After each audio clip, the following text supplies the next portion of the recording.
प्रेम से बोलिए जितवान भगवान की जय। गुरु भाई बहना, मैं एक जितिया व्रत की कथा सुनाने जा रही हूँ। एक बार की बात है कि एक राज में राजा का बेटी का विवाह था। राजा का बेटी का विवाह था और हथिया नक्षत्र था। तो रात दिन बारिश हो रहा था उन नगर में। वहां तो पहले के जमाना में बहरे पूरा बारिश होता था, बहुत काफी। हथिया जब नक्षत्र चढ़ता था तो 16 दिन जो हथिया नक्षत्र है वो रहता है। तो 16 दिन का लोग जलावन और खाने का राशन का सामान व्यवस्था करके रख लेते थे, क्योंकि रात दिन पूरा बारिश होता था। इसी कारण लोग अपना व्यवस्था कर लेते थे। और वही आश्विन मास में राजा का बेटी का विवाह था। राजा साहब पूरे घर में अपने गांव में पूरा सबके यहाँ बोल रखे थे कि भाई चावल धान कूट देना, गेहूं पीस देना और मेरे घर भेजा देना। बारात आएगा तो खाएगा क्या? मेरा पूरा जवार क्या खाएगा? अब सारा पूरा राज में सब लोग चिंतित थे, दुखी थे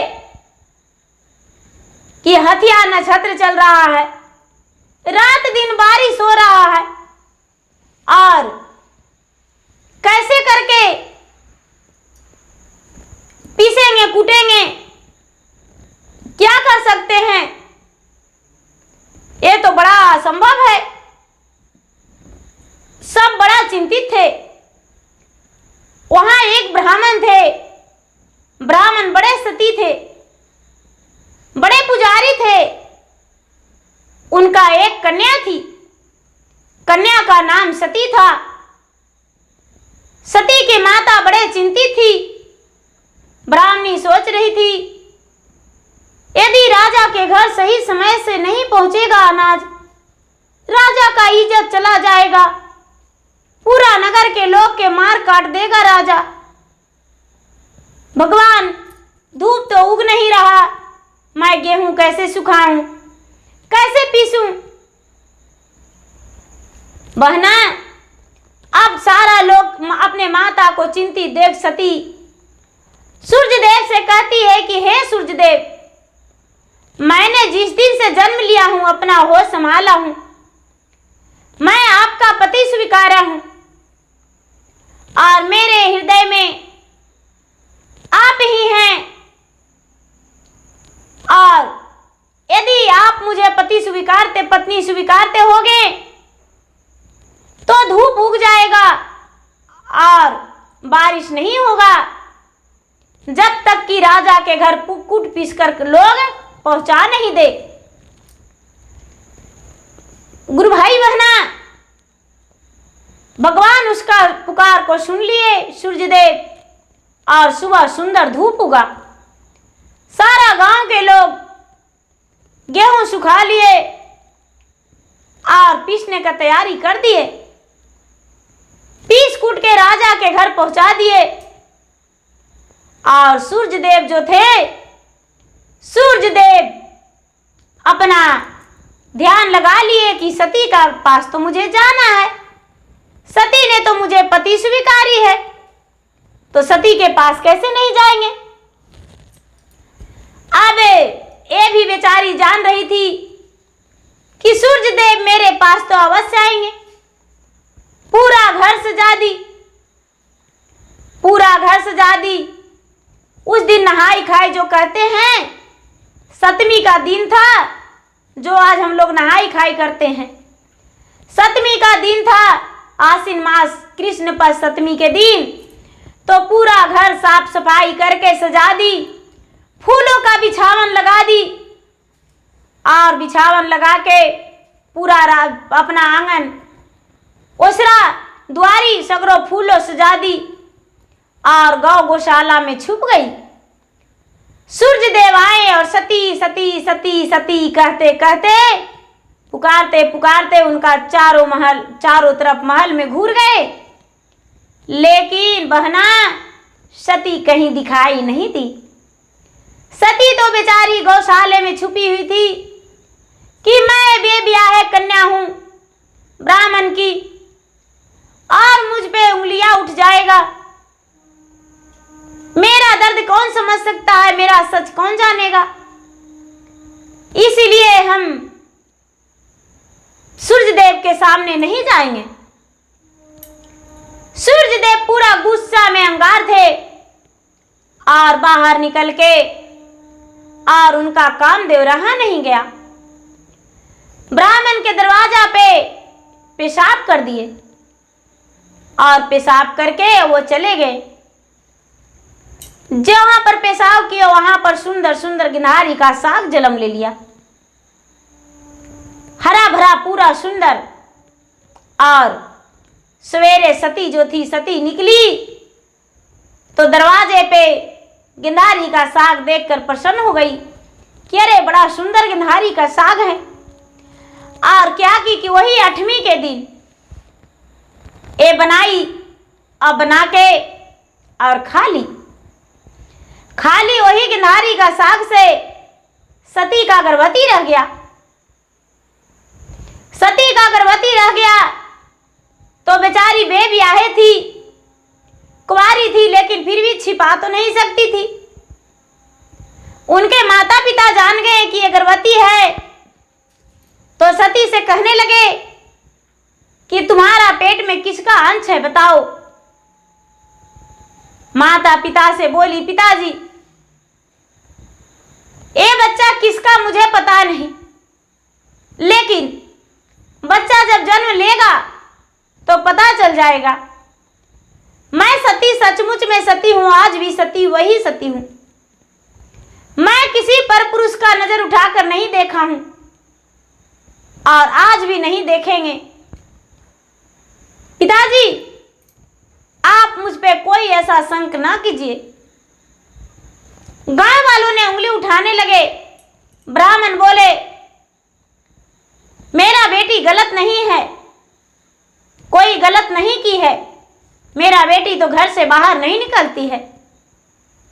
गांव वालों ने यही सोचने लगे कि ये तो सत्य है कि सती कहीं जाती नहीं, लेकिन फिर भी ये सब कैसे। अब गुरु भाई बहना, सती का पेट में जब 1 महीना का बच्चा हुआ तो लग रहा था कि 2 महीना का है, लेकिन जब 2 महीना का हुआ तो लग रहा था कि 4 महीना का है। जब 4 महीना का हुआ तो लग रहा था इसका समय पूरा हुआ है, लेकिन जब 9वां महीना बीता तो सारा गांव वाले हंसने लगे कि सती का पेट से क्या हाथी जन्म लेगा या घोड़ा। सती का तो एक तो बेब्याह है और दूसरा में इतना बड़ा पेट है इसका। सारा लोग ब्राह्मण की कन्या पे उंगलियां उठाने लगे, हंसने लगे। 9वां महीना के बाद जितवाहन जन्म लिए। जब जितवाहन महाराज जन्म लिए, बेचारी अपना सती पुत्र को स्वीकारी अपना उससे ओद्र से जन्मी दी थी, तो मन में वो समझ गई थी कि मैंने सूर्यदेव को दर्शन तो नहीं दिया, लेकिन उनका कामदेव रहा नहीं। वो पेशाब कर दिए और उसी पे उनका अंश छिपा था। मैंने साग बना के खा लिया और उसी के सहारे मेरा पेट में गर्भवती रह गया। हे सूर्यदेव, एक दिन अपना पुत्र को नाम आपको देना होगा। एक दिन का बात है कि वो धीरे धीरे पुत्र बड़ा हो गया सती का, और सती ने अपना बच्चा को नामकरण भी नहीं की थी। सारा बच्चा खेलने जाता था तो ये सती का बेटा भी खेलने जाता था। एक शिव का बहुत बड़ा मंदिर था। मंदिर के पास सती का पुत्र और कई बच्चे खेल रहे थे गुल्ली डंडा। तो गुल्ली डंडा मारा तो लड़के बोला, एक बार मारे तो मंदिर के पार, दूसरा बार मारे तो पोखरा के पार, तीसरा बार मारे तो बाबा के द्वार। तो ये सती का बेटा भी बोलता है कि एक बार मारे तो मंदिर का पार, दूसरा बार मारे तो पोखरा के पार, तीसरा बार मारे तो बाबा के द्वार। सारा लोग उंगली उठाकर कहते हैं, बच्चे अरे तेरा कुल का पता है, तेरा बाप का पता है, बाबा बाबा रट रहे हो, तेरा कोई पिता का नाम नहीं, इसलिए तेरा भी नाम नहीं रखाया है, इतने बड़े हो गए हो, लेकिन तुम्हें पता भी है कि मेरा पिता कौन है। गुस्से में सती का बेटा घर आया और अपने माँ से पूछा, माँ मेरा पिता कौन है, मुझे बताओ। सती का बेटा जिद किया। सती कहती है कि बेटा ऐसा बात तुमसे कौन बोला कि पिता भी होते हैं। मां, मैं बच्चों के साथ खेल रहा था और बच्चों ने ऐसे बोला तो मैं भी बोला,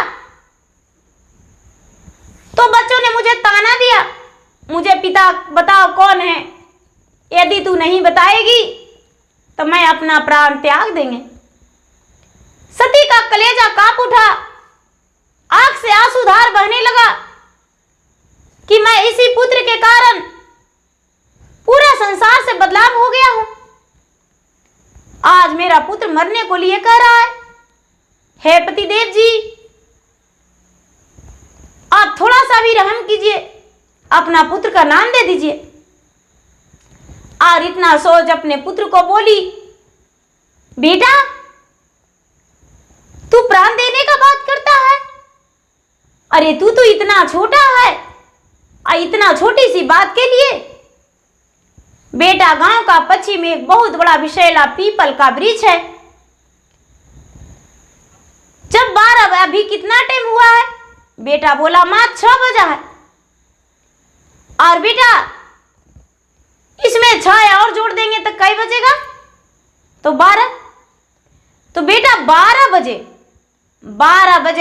दिन में तुम्हारे पिता 12 बजे दिन में पीपल के वृक्ष के पास चले जाना। बाप और पीपल के वृक्ष एक रथ जाते रहेगा, रथ को दाहिना घोड़ा रोक लेना और आगे मत बढ़ने देना, रथ खींच लेना, तुम्हारा नाम मिल जाएगा, पिता का नाम मिल जाएगा। बोले ठीक है मां। आप गुरु भाई बहना आस जोहने लगे। सती का बेटा 12 बजने से पहले पीपल के वृक्ष के पास चले गए और जाकर इंतजार करने लगे। जब 12 बजा तो सूर्य देव अपना रथ लेकर जाने लगे और ये रथ को खींच लिए, आगे नहीं बढ़ने दिए। सूर्य देव पूरा कस के गुस्सा में आए और बोले कि कौन हो जो मेरा रथ रोक लिया? बोला कि मैं सती का पुत्र हूं। तुम्हें कौन बोला, किसने बोला कि रथ रोकना? मेरी माता सती ने बोली है। सती का पुत्र बोला मेरी माता बोली है और मैंने रोका हूं। क्यों नहीं? क्यों रोका? मैं अपने पिता का नाम जानने को लिए आया हूं और आज तक मेरा नाम नहीं रखाया है। गुरु भाई बहना, सूर्य भगवान बोले सूर्यदेव कि हे पुत्र, तूने रथ रोका, ठीक किया, लेकिन तू मेरा पुत्र है, तेरा पिता का नाम सूर्यदेव है, जिसके रोशनी से चारों ओर चमकता है, प्रकाशित होता है, उगने पर उजाला और डूबने पर अंधियाला। वही तुम्हारा पिता है जो संसार जानता है, और तू सूर्य का पुत्र जितवाहन हो, तुम्हारा नाम जितवाहन रखा जाएगा। आश्विन मास अष्टमी के दिन तुम्हारा मां गर्भवती हो गई थी और तेरा मां कोई पापन नहीं है, वो सचमुच में सती है। बोले कि ठीक है, बेटा तू चारों ओर अपना नाम फैला दो, क्योंकि उसी दिन का जीवित पुत्री का एक व्रत का नाम दिया जाएगा। जो भी जीवित पुत्री का व्रत करेंगे तुम्हारा नाम अवश्य लेंगे और उसका पुत्र अमर रहेगा। गुरु भाई बहना, वहां से ये जितवाहन महाराज चलने लगे। चलते चलते चलते चलते चलते चलते एक राजा के नगरी में पहुंच गए। एक राजा के नगरी में पहुंच गए तो एक बुढ़िया द्वार पे बैठ के रो रही थी। बुढ़िया के बोले कि माता तू क्यों रो रही हो? बुढ़िया बोली, बेटा मैं क्या कहूं, मेरा बेटा आज के दिन गौना कराने गया है, कल गौना कराने गया, आज लौटेगा, लेकिन अपना पत्नी के साथ रात नहीं बिताएगा, राजा के बेटी के साथ रात बिताएगा। बेटा राजा के बेटी के पेट से पता नहीं क्या निकलता है, जो राजा के बेटी के पास सोता है और सवेरे उसका मरा हुआ लाश निकलता है। आवाज मेरा बेटा का पारी है, एक ही बेटा तो मेरा है, अब 7 पुत्र था, 6 तो मर गया, लेकिन एक ही बच रहा है। जितवाहन भगवान बोले, हे माता चिंता मत करो, हम तुम्हारा पुत्र को कुछ नहीं होने देंगे। बोले कि ऐसा? तो हाँ। अब गुरु भाई बहना है बेचारा जितवाहन उसी बुढ़िया के पास बैठ गए, समय बिताने लगे। बेटा गौना करके आ गया, उसके बेटा को बुढ़िया के बोल दिए कि जा अपना पत्नी के साथ सो जाएगा। जितवाहन भगवान चल दिए और राजा के बेटी के बगल में उस बुढ़िया के बेटा के बदले सो गए। लेकिन सोकर कुछ ही पल सोकर हटकर और खड़े हो गए, कोना में खड़ी हो गए। राजा की बेटी गहरी नींद से सो गई और उनका नाक से मुंह से एक नागिन निकली। एक नागिन निकली। जितवाहन भगवान ने क्या किए कि उसका शरीर को काट दिए, नाक को, और काट के नीचे गिरा दिए और गिराकर तेगा को एक कोना में उठा दिए और वहां से चल दिए। बुढ़िया के पास आए, बुढ़िया के दरवाजा खुलाए, बुढ़िया ने दरवाजा खोल दी। बुढ़िया के बोले, जा अपना बेटे को रानी के बेटी के पास भेज दो और कल के दिन दूसरा बहू भी परछन के लिए तैयार हो जा और राजपाटली खाने के लिए। बुढ़िया ने इनका बात मानकर अपना बेटे को भेज दी। बेटा ने जाकर थोड़ी देर रानी के पास, राजकुमारी के पास बिताया। सवेरा हुआ तो राजा के पास जाकर बोला, राजा साहब मैंने पूरा रात बिता लिया आपके बेटी के साथ। राजा ने क्या किए कि जब देखे, अंदर गए तो देखते हैं कि सचमुच में बेटी सोई है और नीचे नजर पड़ा कि एक बहुत विषैला नाग, एक नागिन उसका कटा हुआ। देख राजा चकित हो गए और कहने लगे, तूने तो बड़ी वीरता के साथ काम लिया है। बोले कि महाराज ये सब मैंने नहीं किया हूं, मेरे घर एक कोई मुसाफिर आए हैं और उन्होंने ही ये सब किए हैं। राजा बोले, उनसे हम मिलना चाहते हैं, मुझे मिला दो। जितवाहन भगवान आए और आकर राजा से मिले। राजा ने बोले कि मेरा पुत्री से आपको विवाह करना होगा। जितवाहन भगवान बोले नहीं। हम तुम्हारा पुत्री से विवाह नहीं करेंगे, बुढ़िया का बेटा हकदार है और जे भी देना है बुढ़िया का बेटा को दो। विवाह करवा दिए जितवाहन भगवान बुढ़िया के बेटा से राजकुमारी को। विवाह हो गया, आधा राज राजा लिख दिए और बुढ़िया ने बहू को परछन कर ली। जितवाहन भगवान बुढ़िया से बोले, हे माता, मैं आप सबको कुछ बताना चाहता हूं। बोले कि बेटा क्या? तो देखिए माता, आश्विन मास सप्तमी के दिन, कृष्ण पक्ष सप्तमी के दिन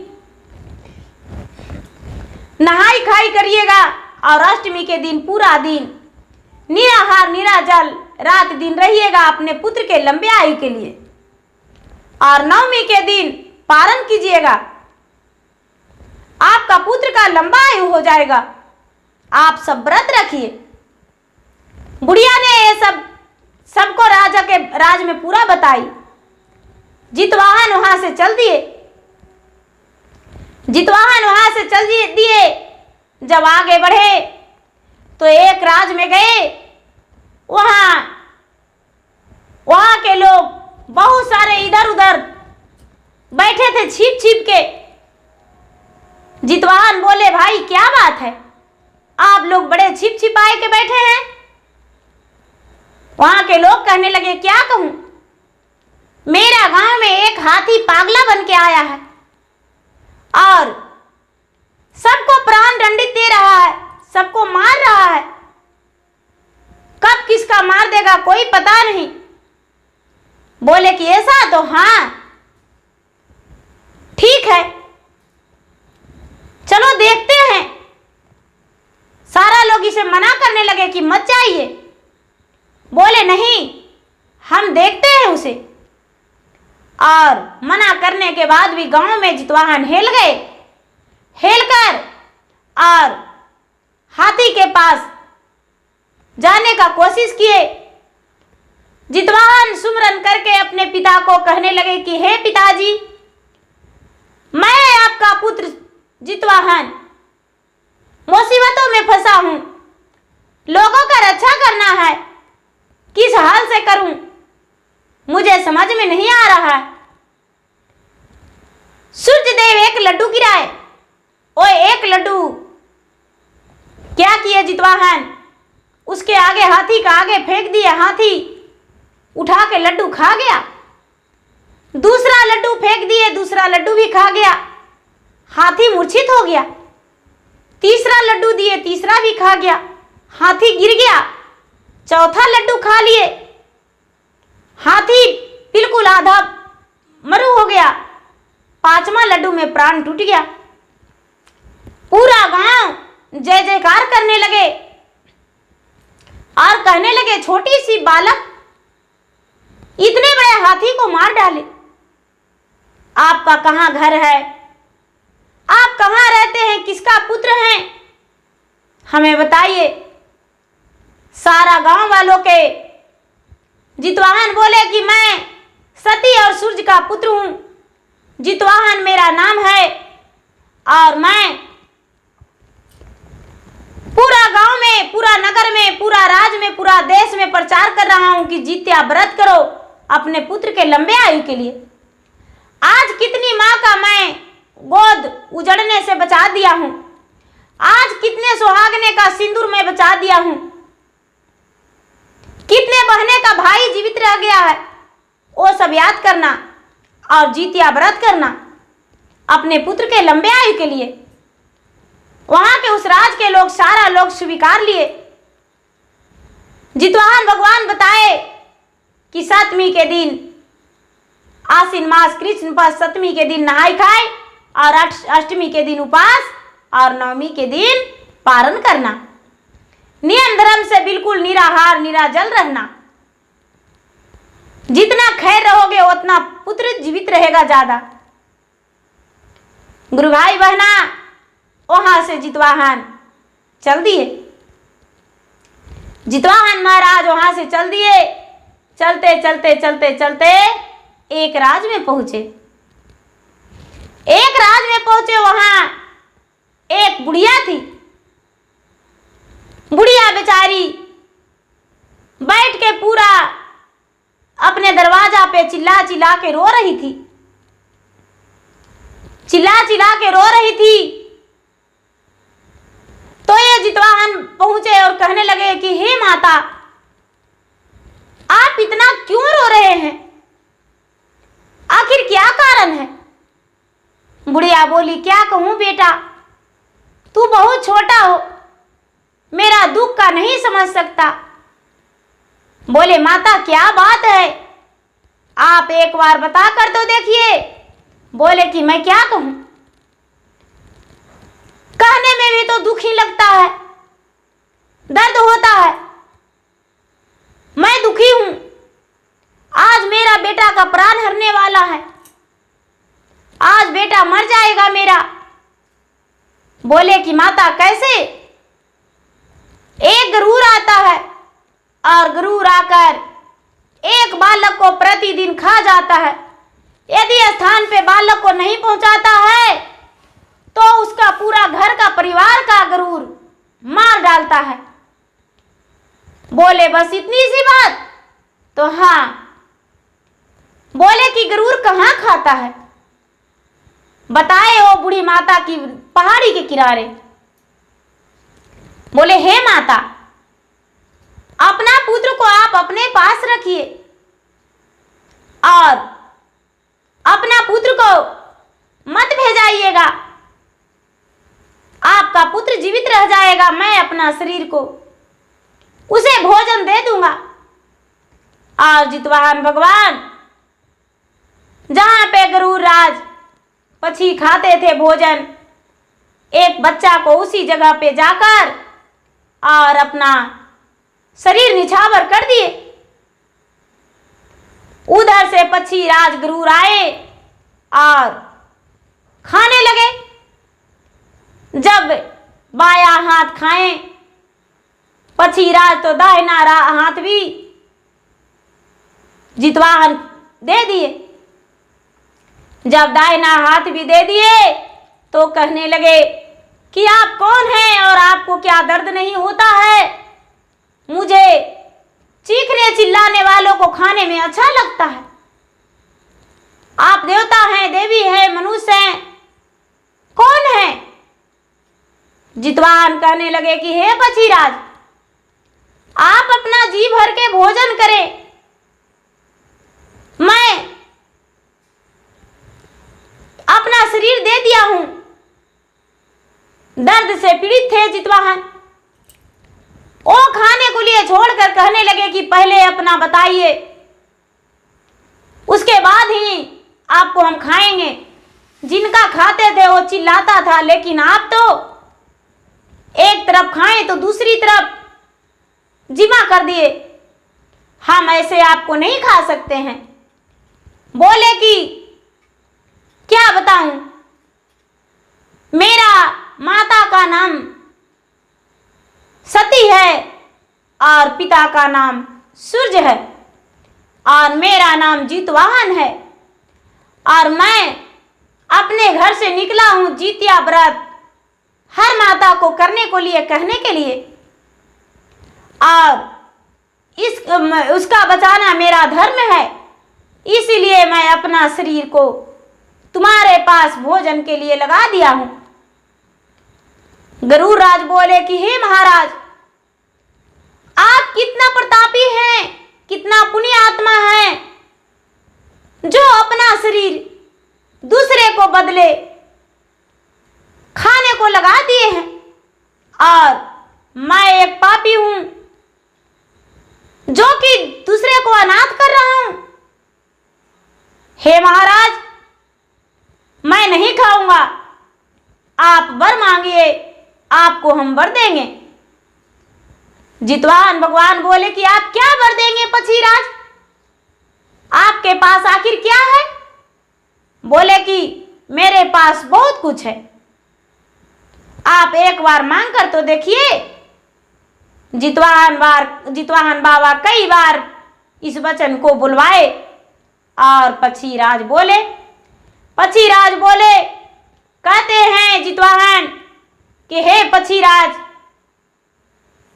मैं यही चाहता हूं कि जितने बच्चे को खाए हैं सारा को जीवित कर दीजिए और इस पर्वत को त्याग दीजिए। आज से बच्चे को खाना छोड़ दीजिए। जो पक्षी थे गरुड़ वो बोले कि अब हम दोबारा यहाँ चरण नहीं धरेंगे और जितने को खाए हैं सबको हम जीवित कर देंगे। बोले कि तो ठीक है, उन्हें जिला दीजिए, जीवित कर दीजिए। बोले ठीक है, हम आते हैं वैकुंठ धाम से, अमरलोक से अमृत लेकर और सबको हम जिला देंगे। गरुड़ जो पक्षी राज थे वहां से चल दिए और जाकर अमृत के घड़ा उठाए और अमृत को घड़ा उठाकर और उसी पर्वत पे लेकर आए जहां सारी बच्चों को खाते थे। सारी हड्डियां के ऊपर पूरा छिड़कने लगे और छिड़कते छिड़कते सारा हड्डियां के ऊपर छिड़क दिए अमृत।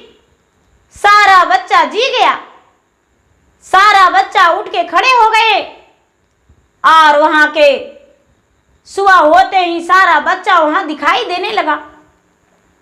वहां के जो लोग थे सारा लोग सोचने लगे कि अरे ये मेरा पुत्र है, ये मेरा पुत्र है, ये मेरा पुत्र है। ये सब कैसे हुआ? ये सब किसने किया? सारा बच्चा जीवित हो गया और गरुड़ राज वहां त्याग कर चल दिए। गरुड़ राज त्याग कर चल दिए, लेकिन गरुड़ राज जो थे वो बोले कि महाराज मैं जाते जाते आपसे कुछ कहना चाहता हूं। जितवाहन बोले क्या? तो कुछ ऐसा व्रत करने के लिए हर माता को कह दीजिए कि जो अपने पुत्र के लंबे आयु के लिए हर मां करे। जितवाहन बोले वही तो मैं बताने आया हूं, चिंता ना करे, मैं कुछ ना कुछ कह के तो जाएंगे। बोले ठीक है और गरुड़ राज वहां से अंतर्ध्यान हो गए, चले गए। अपना लोग यहाँ इस पर्वत पर नहीं आने लगे। अब जो सवेरा हुआ तो पूरा गांव नगर में हंगामा हो गया। सबके बच्चा जीवित हो गया और सब अपना जीवित बच्चा को पाकर बड़े प्रसन्न हो गए। सब बड़े प्रसन्न हो गए गुरु भाई बहना। अब जितवाहन ने बुढ़िया के पास गए और जाकर कहने लगे कि हे माता, तुम्हारा तो 7 पुत्र था, 7 पुत्र जीवित हो गया है